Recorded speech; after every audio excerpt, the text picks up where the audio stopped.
Okay, for all of you that may be interested, I'm going to explain what I've done here.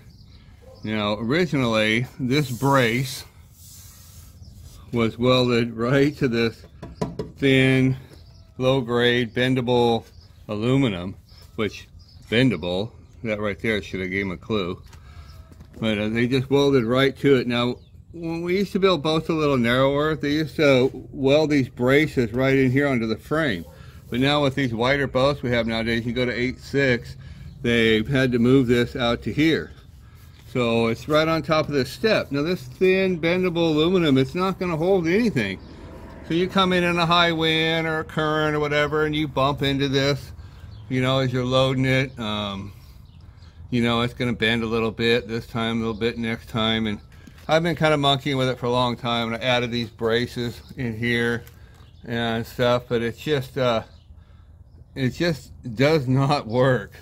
So what I've been thinking about for a long time, I finally had to do it, was just to cut a window in here, and then I welded this bracket right here, see? So I extended out the strength of this frame, I extended out to here, making a strong platform for this thing to sit on, this brace. So now it's real strong. You know, you can run into this rail as you're loading time and time again, and it's not going to move. You know, it's there.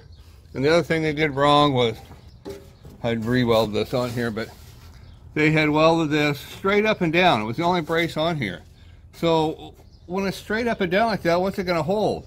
About all the good it was, it kept this from vibrating in the wind going down the highway. It's not going to hold anything. It's not going to be any strength.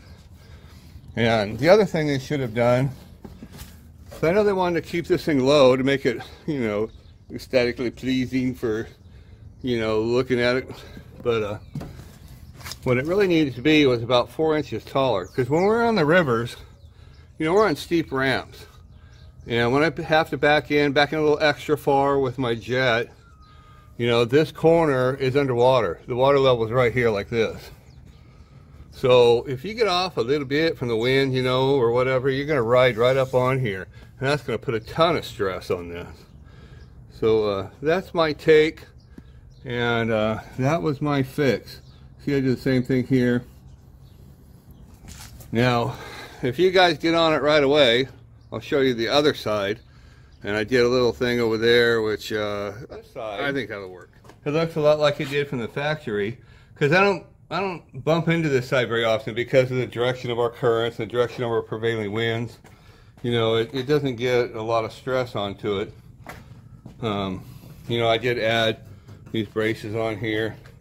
But what I did over here, you see where it's just welded this, you know, thin, bendable aluminum. You know, if you're going to bump into that hard, you know, like you get into a hard side wind, or side current or whatever, you know, you're going to have to bump into that hard from time to time, and it's just not going to hold over time. It just bent over, and it just literally tore this aluminum all the way around. That's how bad it was.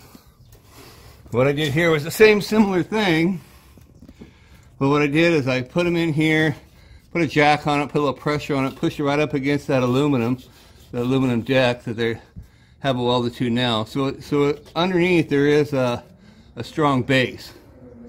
So I'm hoping that'll fix it just like that. I wish I'd have done it on the other side like that when I first got the boat. Yeah, that's would be a lot nicer. So there you go, guys. Make comments if you like this. I've got other fixes I've had to do on this trailer. I can explain what I did, why I did it, if you guys want, and might help you out with your trailers. So just let me know.